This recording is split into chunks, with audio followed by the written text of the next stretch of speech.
Bueno, es momento de análisis y Factum salió de lo común, hizo un ejercicio con la población, quiere conocer si los uruguayos quieren el cambio, la continuidad del gobierno. Sí, y lo primero, con la bienvenida a Eduardo Botinelli, es preguntarle en qué consistió este ejercicio de continuidad o cambio. Bien, bueno, ¿qué tal? Buenos estás, días, Eduardo? buenas tardes. Sí, es un ejercicio, ¿no? Es un ejercicio, es una especie de primer aproximación exploratorio a el humor de la gente con respecto a la permanencia del gobierno, a la posibilidad de una vuelta del Frente Amplio, que es quien gobernó antes, o una especie de, bueno, ni estos ni los otros, ¿no? Es decir, bueno, ¿en qué posición está la población en ese sentido? Y directamente es un ejercicio que hacemos de preguntar, bueno, en relación a que continúen los que están gobernando ahora o vuelvan los que estaban gobernando antes, ¿cuál frase de las tres que presentamos más se aproxima a lo que piensa, ¿no? Entonces, bueno, los resultados muestran algo interesante porque muestra lo que han mostrado las elecciones en general.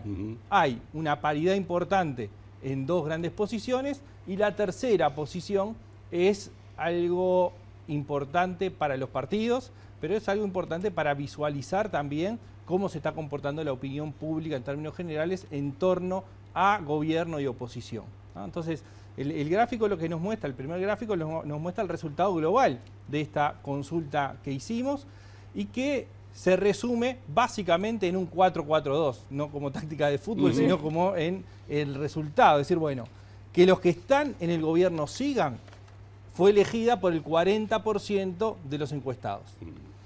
Que los que están en el gobierno se vayan y vuelvan los que estaban antes, es un 40%, es decir, son dos números iguales. Es decir, un 40% quiere que el gobierno cambie y otro 40% que quiere que el gobierno siga tal como está.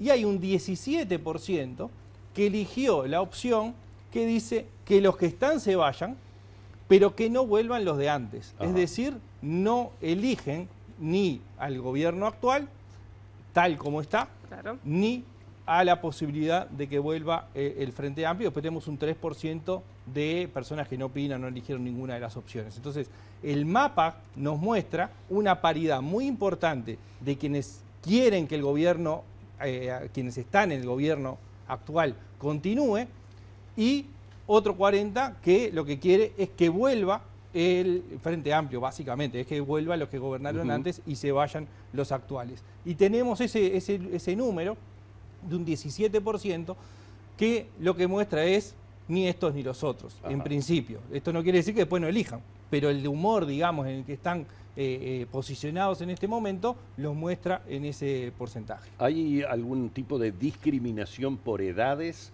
en la realización de la pregunta y en el resultado que veíamos allí en la gráfica? Sí, hemos visto muchas veces distintas variables, digamos, que cruzamos para ver el comportamiento, y la de las edades es la que nos muestra mayores diferencias y datos más interesantes, si se quiere.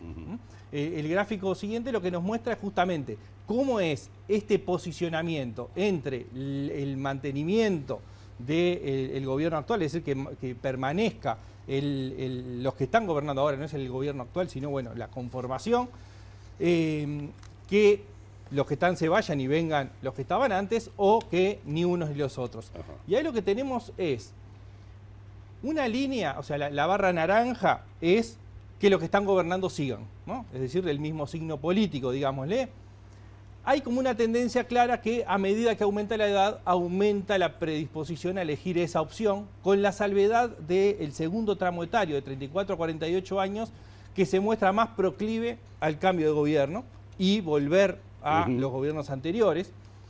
Pero es como una tendencia bastante clara que a medida que aumenta la edad, aumenta la predisposición a que sigan los que están gobernando ahora. Cuando vemos la amarilla hay una estabilidad muy importante, que es que los que están se vayan y vengan los que gobernaron antes. Es una estabilidad importante en los distintos tramos etarios, con la salvedad del tramo etario de los 34 a 48 años. Es la gente que votó o hubiese votado en medio de la dictadura hasta el año 89. ¿Bien? Es decir, es un proceso de socialización política que es distinto a los que estuvieron previo a la dictadura o los que estuvieron post-89, ya cercano a los gobiernos del propio Frente Amplio. Lo más relevante, digamos, en este ejercicio es cómo la idea de que los que están se vayan, pero que no vuelvan los de antes, aumenta a medida que desciende la edad. Casi un cuarto de los menores de 33 años, de 18 a 33 años, 23%. eligen la opción de que los que están se vayan, pero que no vuelvan los que estaban antes. Es decir, hay dos cosas.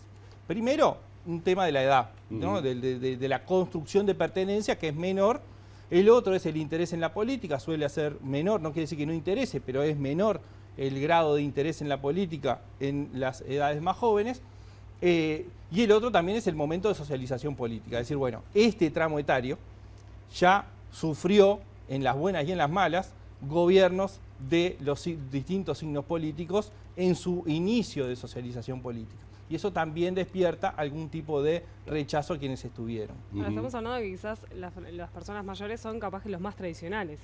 Sí, hay mucha relación con lo que es el voto, es decir, claro, efectivamente, a medida que aumenta la edad, aumenta el voto hacia la coalición, hacia los partidos que conforman la coalición. En eso hay bastante correlación. Y también el Frente Amplio tenía mucho más contundencia en la captación de votos en los sectores más jóvenes que lo que ha tenido en el último tiempo.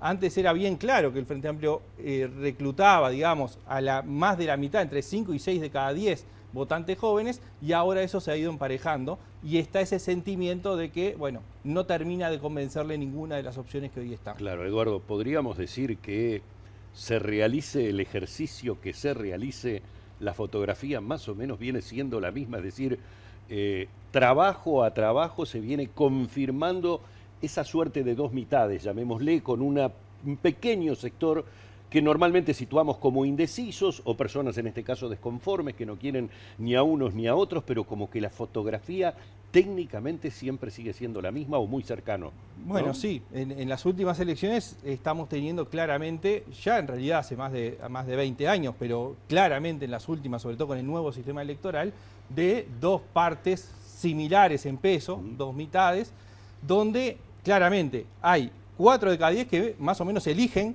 ¿no?, para qué lado. Y queda ese otro 2 de cada 10 que es el que hoy no se está expresando. Que esto da lugar, y no es nuevo, es decir, bueno, tenemos este ejercicio, pero si nosotros miramos para atrás, hay eventos que muestran que hay un grupo de gente que está eligiendo o buscando alternativas. Si uno mira lo que fue Novik como candidato a la Intendencia de Montevideo, lo que fue la aparición de Sartori, lo que fue la aparición de Manini, con un clivaje totalmente distinto, pero era novedoso. El propio Talvi, ¿no? Más allá de que estaba dentro de un partido tradicional, era una nueva figura. Claro, ¿no? Entonces, y bueno, y después lo que recogen los partidos menores, la suma del Partido Ecologista Radical Intransigente, Salle en la elección pasada, el Partido Digital, aunque fue menor, pero, o sea, hay aparición de fenómenos que buscan de alguna forma responder a este segmento y que la gente termina acompañando en mayor, menor medida, y la aparición de figuras dentro de los partidos, pero aparición de figuras que terminan captando cierto volumen de este público que no logra encontrar su lugar en el gobierno o en la oposición tal como están configurados en este momento. Muy bien. Muchas gracias, Eduardo. Por favor, muchísimas gracias, Eduardo. Nosotros nos vamos a ir a una pausa, la dejo con 2 títulos. A ver. 96ª y 42ª. Yo le iba a decir que tenemos una nueva copa. Así, es verdad. Jugamos contra Corea del Sur y ya viene Juan Carlos Celsa a contarnos lo que pasó en ese partido y otras cosas muy importantes, como por ejemplo el resultado del sorteo de los torneos internos.